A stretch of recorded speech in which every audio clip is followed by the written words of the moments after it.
on the front of a garment to show off what a quality Ikat it is. Ah, we have a door to allow our poor minds to decompress a minute. Here comes the next step. At this point, the design is drawn out on the lipid hanks with a mixture of clay and water. First, roughly with the red color, which is clay and water, and then if the drawing is a keeper, it's made permanent with a black brush. Once the pattern is planned out, the binding of the lipid hanks takes place. They had a fellow doing a demo in the workshop to show how it was done historically. And it worked just the way you thought it would, with parts that are to remain white being bound in order to protect these areas from the upcoming dye. But standing just behind the fellow doing the historic demo were the men doing it the way they do it today.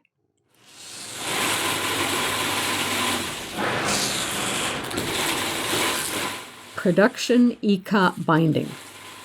Each lipid is placed on the hooks, rotated at high speed, and bound with Scotch tape. The binder uses a step switch to turn on and off the motor. Here you see the lipids on the bottom rack waiting to be bound, and the ones above are finished being bound, and they will be taken to the dye house. The dye men dye the exposed parts of each lipid according to the plan for that cloth. For each specific Ikat pattern.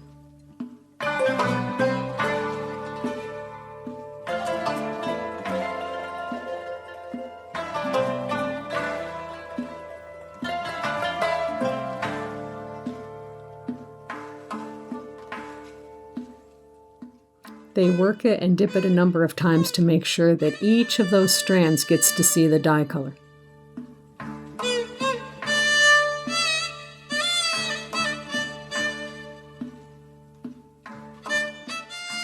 And the color gets deeper each time they dip it.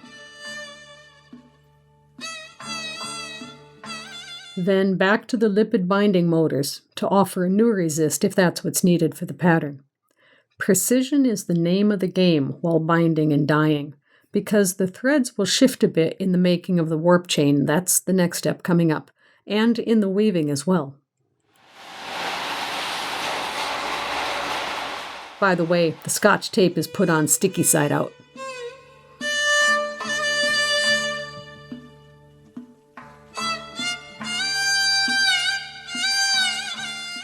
Phew.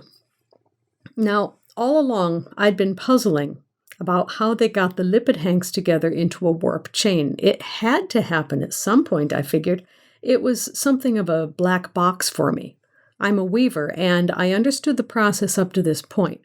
And I also understood the warp tensioned out on the loom. I just couldn't figure how they got the silk from this side of the black box to that side. All I could imagine was that with 100 different lipids, they would need 100 different umbrella swifts to organize them and to pull the warp chain all together at the same time. I found out the answer to the mystery at the next house.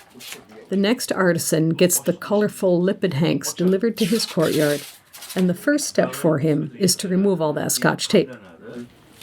Luckily, since it's inside out with the sticky side out, the silk is not injured.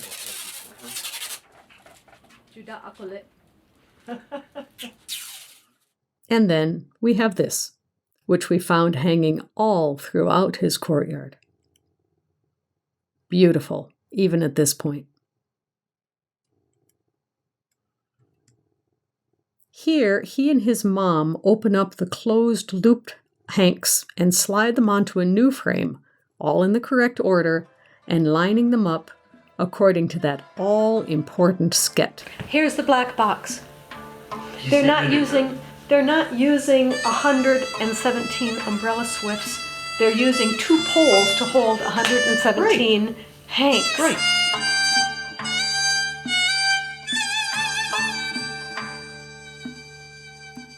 Does it move, Azat? Это все вытягивается, да? Все баргибуля такие. Yes.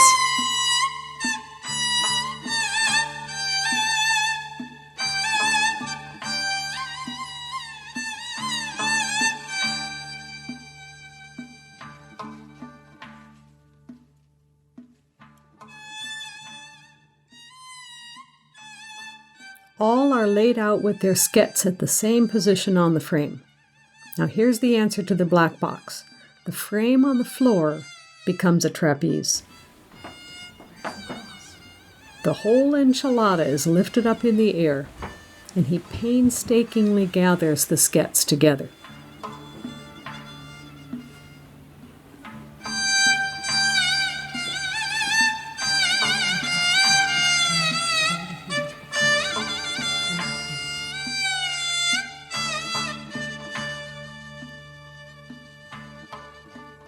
And he pulls the warp chain off the trapeze.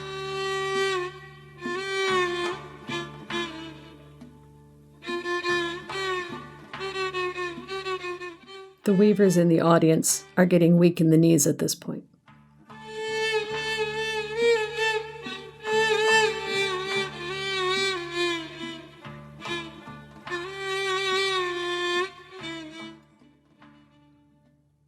And yes, he's just allowing it to fall on the floor at his feet. I had the strongest urge to straighten it out for him.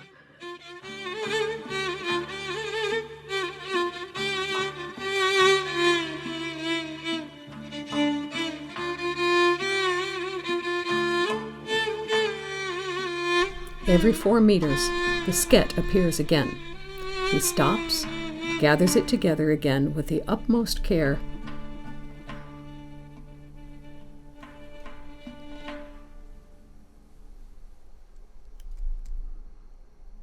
binds it tightly,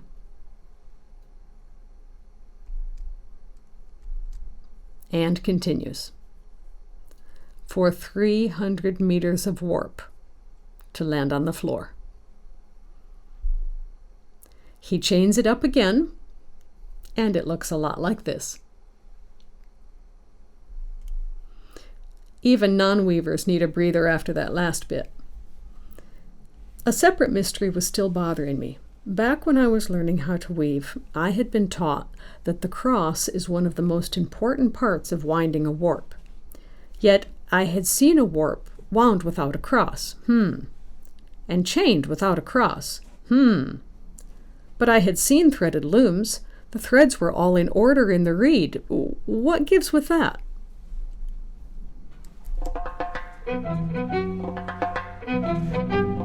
I present to you now a small wonder. The warp chain is at the next house in the process. This is the heddle maker's house. And here, at this late date in the process, the cross is finally inserted into the warp. He tensions the warp bundle, finds the lipid that will live at the center of the cloth. It has, of course, 28 threads. He separates them out into 14 and 14 and makes a cross on his fingers. Now that what he has in his hand is a tool that I call the chromosome.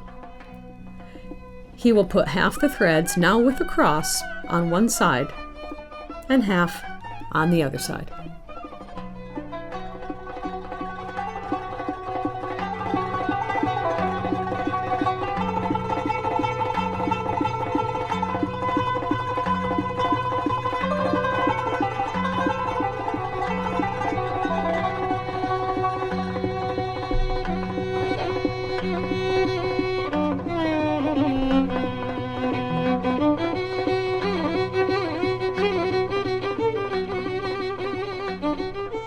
That's now the center of the cloth.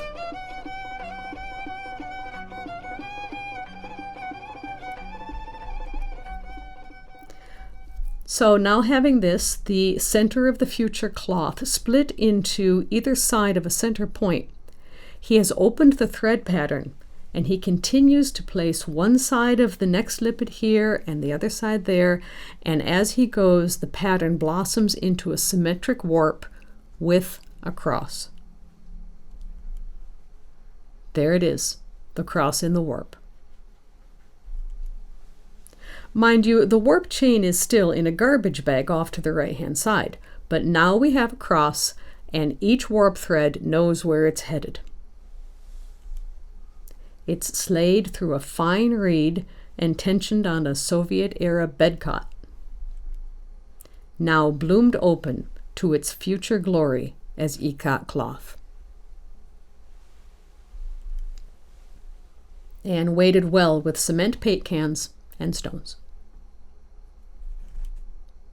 The heddle maker uses very simple tools and ties loops around every fourth warp end.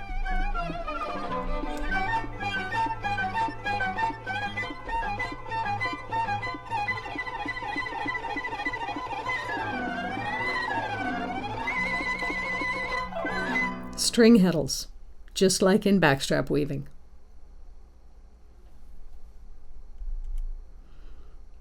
Once the measurement tool is full, he slips the heddles onto a cord.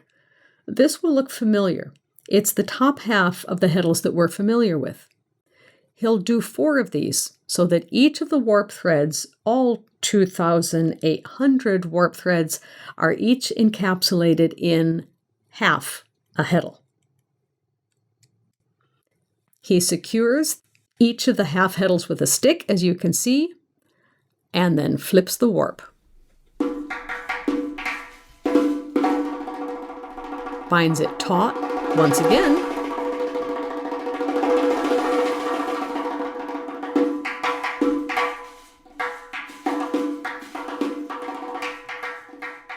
and now he has to go through some fancy footwork to select exactly 1/4 of the warp threads.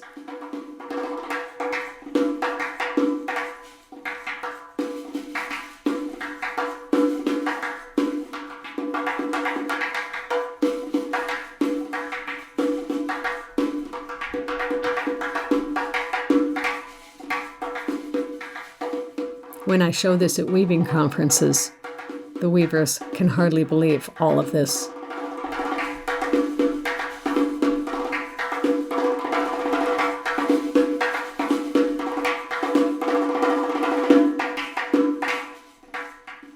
So this will then separate all of the warp threads into 4 different sections that are going to be then given the top half of their heddles.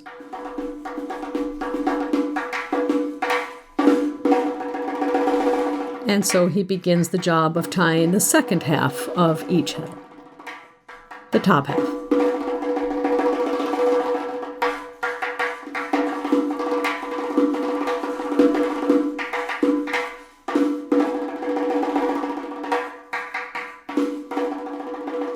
Fellow weavers, these heddles are formed around each warp, exclusively for that warp. Let that sink in. It's discarded once this warp is cloth. A decompression slide. I asked the heddle maker as he worked, "You get to look at all these beautiful warps. Have you ever been tempted to learn how to weave?" He laughed and said no. He said, "If I wove, I'd have to look at one warp for a month. Making heddles, I get to see a new warp much more often." And now it comes to the loom. The reason he had to make 4 heddles, even though this is just a plain weave loom, was because the warp threads are far too fine to accommodate enough heddles to control them were all the heddles to be on one shaft. By splitting up the heddles onto 2 shafts and having the 2 shafts work together, there's space enough for everyone. This is the weaving workshop, and what great weaverly energy was going on there. A new warp comes in, the reed is encased in the beater frame, and the weaver stretches the warp across half the width of the room. The warp chain is behind her in this picture, but it is there in a garbage bag to keep it clean.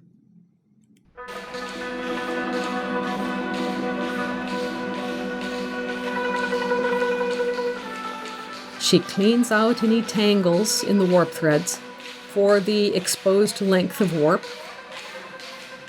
and then relashes it at the sket.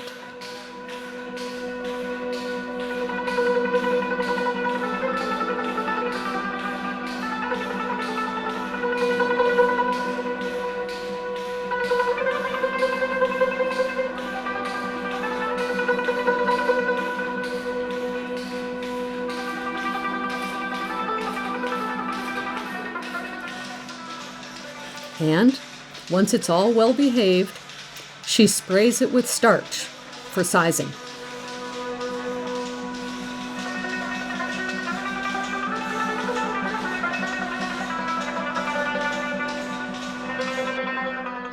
And spreads the sizing evenly along the warp in preparation for the weaving. All the time chatting happily with the other weavers about the odd American with his camera and his fascination with what they see as everyday work.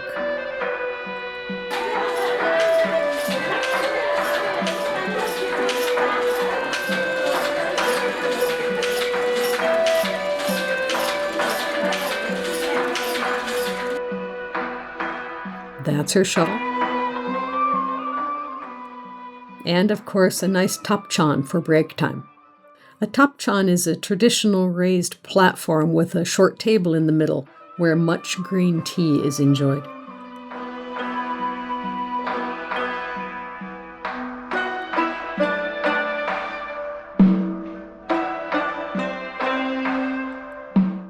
And there's the sket.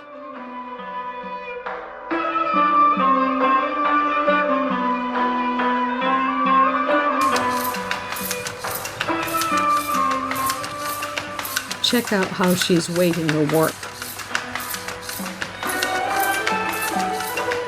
It's a bottle of water and a cement block wrapped in plastic.